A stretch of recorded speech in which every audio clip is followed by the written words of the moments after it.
నిలబడడానికి ఏమాత్రం అర్హత లేదు నాకు. అండ్ ఇక్కడ నిలబడే దేవుని కృప మాత్రమే. నా పేరు విశాల్, మాది వరంగల్. నేను కరెంట్లీ హైదరాబాద్లో జాబ్ చేస్తున్నాను. నేను వరంగల్లో ఉన్నాను. చిన్నప్పటి నుంచి క్రిస్టియన్ ఫ్యామిలీలో పెరిగాను. సో చిన్నప్పటి నుంచి పాటలు పాడడం, వాక్యం చదవడం ఇలాగా నా రెగ్యులారిటీ ఉండేది. నా ఇంజనీరింగ్ కూడా నేను తెలంగాణ టాప్ సెకండ్ కాలేజ్లో నేను ర్యాంక్ తెచ్చుకొని ఫ్రీగా చదువుకున్నాను. కాలేజ్లో జాయిన్ అయ్యేంత వరకు నా లైఫ్ చాలా చక్కగా వెళ్ళిపోయింది. దేవుని వాక్యం చదవడం, పాటలు అంటే ఇలా ఫర్ ఎగ్జాంపుల్ మనం చెప్పాలంటే వేషధారి అని చెప్పుకోవచ్చు కదా. అంటే చర్చ్లో పాటలు పాడడం, వాక్యం చదవడం, బయటకు వచ్చేస్తే మాత్రం లైఫ్ మాత్రం వేరే ఉంటుంది.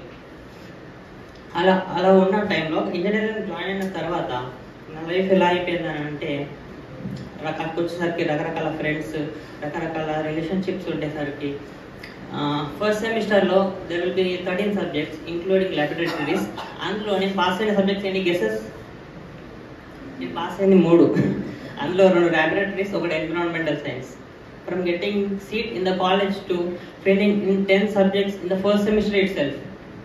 సెకండ్ ఇయర్ వచ్చేసరికి 18 ఆర్ మోర్ ఉంటే యూ విల్ గెట్ డీటెయిల్. అలా ఉన్న సమయంలో మా నాన్నగారు చూసి వీడు బాగా తిరుగుతుండు, బాగా తాగుతుండు, బాగా రకరకాల పనులు చేస్తుండు అని చెప్పేసి నేను చెప్పడం మర్చిపోయింది. ఏంటంటే మా నాన్నగారు ఒక సేవకుడు. మా parents both pastors. We have independent church in Warangal.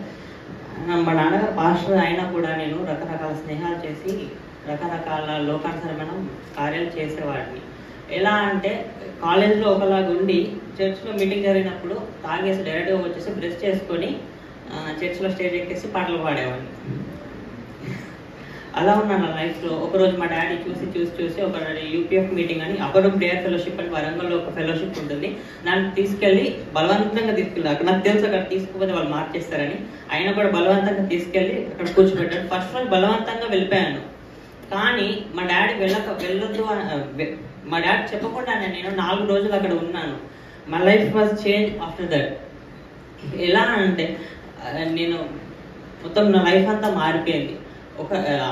నా లైఫ్ అనేది బిఫోర్ యూపీఎఫ్, ఆఫ్టర్ యూపీఎఫ్ అని చెప్పుకోవచ్చు. ఇలా ఉన్నాక నేను హైదరాబాద్ వచ్చిన తర్వాత సత్యాన్వేష్ అన్నగారు నాకు ఫేస్బుక్లో కనెక్ట్ అయ్యారు. నాన్న బైబిల్ స్టడీ స్టార్ట్ చేస్తున్నాను, వస్తావా అని అంటే అన్న వస్తానని చెప్పేసి అప్పటి నుంచి వాక్ చర్చ్తో కనెక్ట్ అయ్యాను. ఇలా రెగ్యులర్గా ప్రతి వీక్ బైబిల్ స్టడీ జరుగుతుంది. అండ్ తను జస్ట్ మాకు టీచింగ్ చేయట్లేదు. He was training us to be the next generation.